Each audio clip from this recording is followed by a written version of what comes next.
ის ადამიანები იკრიბებიან, ვინც სათქმელს ფერებით და ფორმებით გადმოსცემს, ვისთვისაც პალიტრა მთელი ცხოვრებაა, ფუნჯი ყველაზე დიდი აგვიატება და ენერგიის წყარო, ვინც ჯერ ოცნებობს და შემდეგ ოცნებებს ხატავს, ვინც არტსა და პოეზიას შორის უყოყმანოდ ტოლობის ნიშანს ხედავს. ეს მონეს, დეგას, მატისის, სეზანის, ტულუზ-ლოტრეკის სამშობლოა, სადაც ხელოვნებაა ცხოვრება, ნიჭი, ტალანტი, ხედვის მრავალფეროვნება კონკურენტები არიან.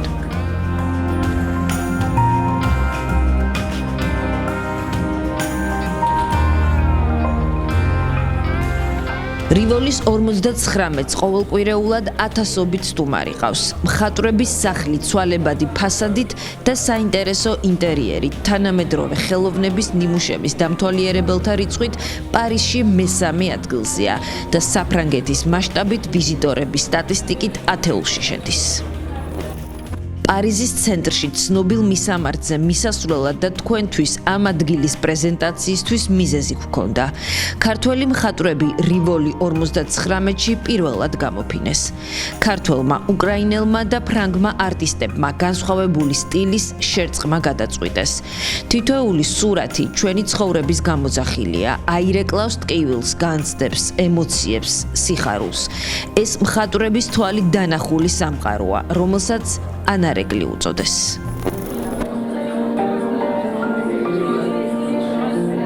გამოფენა ანარეკლზე ფრანგი და საფრანგეთში მყოფი მხატვრობით დაინტერესებული ტურისტებისთვის ექსპოზიცია 2 სართულზე მოეწყო. საფრანგეთში პირველად წარმოადგინა ტრადიციული სტილით შესრულებული ფერწერული ნამუშევრები ჩვენმა პირველმა რესპონდენტმა, ქართველმა მხატვარმა ვახტანგ სალაძემ. მხატვრის ყველა ტილო მოგზაურობაა და ინსპირაციის წყარო.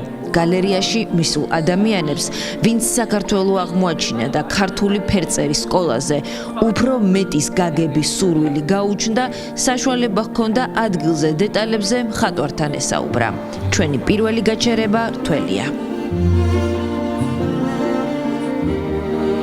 გამიშთა იდეა, რომ წითელში დამიწერე შემოდგომა ახალი მოსულია და რაღაცა ის რთველის მაგრამ აბსოლუტურად დაუგეგმავი ნახატი იყო. და ნუ აი როგორც ფუნჯი და მასტეხინი მიმითითებს და მანახებს რაღაც გზას, რაღაცნაირი მისტიური კავშირია რა, ის მომენტი რომ შენ შესული ხარ შენ საქმეში, აღმოაჩენ რაღაცა დეტალს და იმაზე აკეთებ აქცენტირებას. ამოცანა იყო რომ ეს ყველაფერი ერთად დამჯდარიყო. სალაძემ პარიზში ჩამოიტანა არტ პერფორმანსის დროს შესრულებული ბოლო ნამუშევარი. გამოფენას და ამ ნახატს ერთი სახელწოდება აქვთ. წიგნი გამოჩნდა სპონტანურად და გავყევი ამ წიგნს. ეს წიგნი არის სიბრძნე და ეს სიბრძნეები რაც ამოდის ზევით, ეს არის რაღაც უკვე გაფერადებული. ასევე არის აი აქ დეტალიზაცია, თვითონ ქალაქი და მოძრაობა, თვითონ ომის დეტალებია ნაჩვენები ასევე. მაგრამ ისევ და ისევ ვიძახი რა, სუფთა კოლაბორაცია ნახველთან და მხატვარს და შემფასებელს შორის. ანარეკლი ვერ ჩაივლიდა ევროპაში მიმდინარე საომარი მოქმედებების ანარეკლის გარეშე. ეს სალაძის ნახატია, შენი ომი. ქართული დროშა, რომელიც უკან არის უკვე შეიცვალა აი ამ უკრაინის გერბით. აღაჩუების სუფთა ქართული ჩვენი ლეგენდა, ჩვენი ამბავია ასევე უკრაინისთვის, რომ სადაც მებრძოლი გარდაიცვლებოდა, იქ ამოდიოდა ყაყაჭი. შენი, თქვენი და ჩვენი ომი მტკივნეულია მხატვრისთვის, ვისაც რივოლიზე ერთობლივი პროექტის განხორციელების იდეა ეკუთვნის. ომის დროს მშვიდობის ძიებაში, უკრაინაში მოღვაწე ქართველი გრაფიკოსი ხატვას პარიზში აგრძელებს და იმედი აქვს რომ დროებით. შვილი ომში ჰყავს, გული უკრაინაში. მოსწავლეების თავგაწირვის და ახლობლების ტრაგიკულ ისტორიებს ყოველდღე იგებს. კიევიდან 200-მდე ნახატის წამოღება ვერ მოასწრო. ჩვენი გალერეა, სადაც ჩვენ გალერეა გვაქვს, პირველი ხანი ბომბაობეჟიშით გამოიყენებოდა, იმიტომ რომ მიწისქვეშა ის იყო, ნუ ხალხი შეუშვით და იდეა დროზე გამოვზიდეთ ეს ყველაფერი. მეგობრების ოჯახები დაიხოცა, ბავშვები დაიხოცა, ნუ უღლეს გადადებული აქვს ბენზინის თანხა, საწვავის თანხა, რომ დამთავრდება ეგრე ის ხელუხლებელია ბენზინის ფული, იმიტომ რომ სახში გვინდა, მე მინდა სახში. და სანამ სახლიდან შორსაა, მთელ დროს ხატვას უთმობს. პარიზში ჩამოსვლიდან მალევე თამაზ ავალიანი მხატვართა კავშირის წევრი გახდა.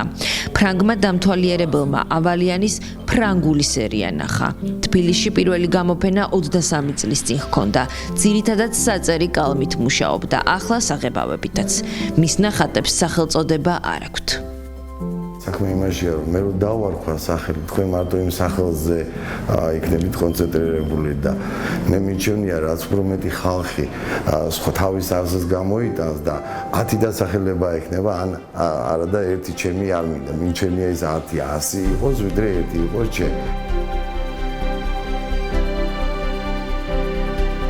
მე წელი უკრაინაში ცხოვრობდი და ყოველთვის მე ვიყავი საქართველოს მოქალაქე და ეგრე იქნება ჩემი სიცოცხლის ბოლომდე. 1%-მაც რო დაინახოს და შეამჩნიოს, რომ საქართველოს ეს უკვე ჩემთვის დიდი მიღწევა იქნება. რა ვიცი, ყოველთვის ვცდილობთ, რომ საქართველოს გამოვაჩინოთ. საფრანგეთი მეორე სამშობლო ხდება ამ ნახატების ავტორისთვის. გამოფენა უკრაინის დაცვისთვის დაღუპულ გმირებს მიუძღვნა. ეს მარიუპოლის მადონაა. რუსული ბომბები დაეცა სამშობიაროს, სადაც ახალშობილები დაიღუპნენ. ჩემთვის ტრაგიკული მომენტი კათარსისად იქცა და აი როგორია მადონა 21 საუკუნეში. ვიბრძვით ბოლომდე გადარჩენისთვის. ვიცით როგორ სკივათ და განიცდიან ქართველები. ქართველი მხატვრების მეგობარი და საქართველოზე შეყვარებული ფრანგი ხელოვანი სიამოვნებით დათანხმდა რივოლიში კოლაბორაციას. მუჰამედ ჰამდაუმ ავალიანის ნახატები მის ფოტოებს დაუკავშირა და საინტერესო სინთეზი გამოვიდა. მუხა მალე თბილისში პერსონალური გამოფენის გამართვას აპირებს. ხელოვანთა სახლში გავიცანით ერთმანეთი მე და თამაზ ავალიანმა. პირველივე წუთებიდან ჩემზე მან უდიდესი შთაბეჭდილება მოახდინა. ფოტოკოლაჟით შედგა. ამ ადამიანებით გავიცანი საქართველო და ახლა ძალიან გვიხარია ერთად ყოფნა. პარიზის გამოფენაზე დამთვალიერებელმა ნახა საფრანგეთში მოღვაწე ბაკურ მორგოშიას სანათები და ნახატები.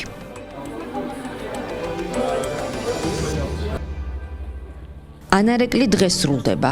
პარიზში გამოფენა ბევრი მხატვრის ოცნებაა, განხორციელებული გეგმა ჩვენი რესპონდენტისთვის ახალი იდეების დასაწყისია. არის ძალიან ბევრი სიახლე, რაც ჩემი თვალით დავინახე და ეს არის საოცრება. მაქვს ძალიან დიდი მომავლის იმედი და ძალიან დიდი სიყვარული ასევე ჩემი მეგობრების და გულშემატკივრების, რომელიც ფეხდაფეხ ადევნებს ჩემ შემოქმედებას თვალყურს. ქართველი მხატვრების შემოქმედებას არაერთხელ ვნახავთ ევროპის სხვადასხვა ცნობილ გალერეებში. თითოეული ხელოვანი საკუთარი ქვეყნის, კულტურის და ისტორიის საუკეთესო ელჩია. ამ მისიას კი დასასრული არ აქვს.